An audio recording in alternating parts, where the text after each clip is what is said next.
Bharuch school વર્ધીના વાહન ચાલકો દ્વારા કલેક્ટરને રજૂઆત કરી હતી। હડતાલમાં સ્કૂલ બસ અને રિક્ષા ચાલકો નહીં જોડાતા વાલીઓને રાહત થઈ હતી। જિલ્લાના સ્કૂલ વર્ધીના 300 વાહન ચાલકો આજે કલેક્ટર કચેરી ખાતે પોતાની માંગણીની લેખિતમાં રજૂઆત કરી હતી। આજથી સ્કૂલ વર્ધી વાહન ચાલક 3 દિવસની હડતાળ પર ઉતરતા જે વાલીઓ પોતાના બાળકને જાતે શાળામાં લેવા અને મૂકવા જવું પડ્યું હતું। રાજકોટ અગ્નિકાંડ બાદ તંત્ર દ્વારા એકાએક સલામતીના પગલાં લેવામાં આવી રહ્યા છે, ત્યારે હવે સ્કૂલ વર્ધીના વાહન ચાલકો માટે વિદ્યાર્થીઓની સલામતી માટે કડક નિયમો લાગુ કરવામાં આવ્યા છે।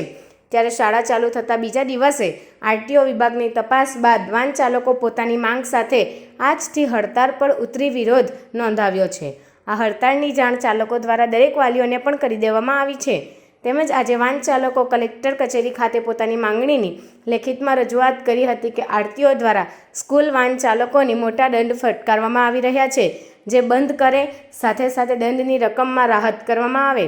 સરકારના નિયમો અનુસાર સ્કૂલ વાનમાં સેફટીના તમામ સાધનો મૂકવા સરકાર દ્વારા થોડો સમય આપવામાં આવે ના માંગ સાથે ભરૂચ કલેક્ટરે રજૂઆત કરી હતી।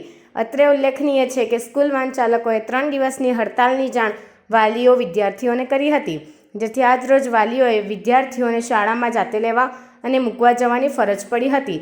જો કે શાળાની બસ અને સ્કૂલ રિક્ષા આ હડતાળમાંથી બાકાત રહેતા તેઓ રાબેતા મુજબ ચાલુ રહેશે। હું શૈલેષ પટેલ ભરૂચમાં સ્કૂલ વાહન ચલાવું છું। અત્યારે કલેક્ટર સાહેબને એક આવેદન પત્ર આપવા માટે ભેગા થયા છે કે અમને અત્યારે એક મેમો આપવામાં આવે છે આરટીઓ તરફથી। એક ઘણો એવો મોટો છે કે જે કેટલાય એવા સામાન્ય ઘરમાંથી આવેલા ડ્રાઈવરો છે એ પૂરો પાડી શકતા નથી। અત્યારે અમે 3 દિવસની હડતાલ પર છે।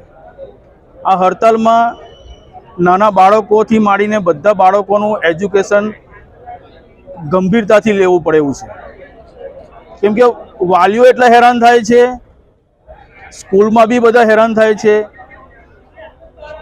અમે જે અત્યારે એમના માટે આ કરવા માગીએ છીએ કે અમે પ્રાઇવેટેશન કરવા માગીએ છીએ એટલા માટે કરવા માગીએ છીએ કે જો અમે મેક્સી પાર્સિંગ કરાવીશું ને તો એ ટોટલી ખર્ચો વાલીઓ પર લાદવામાં આવશે।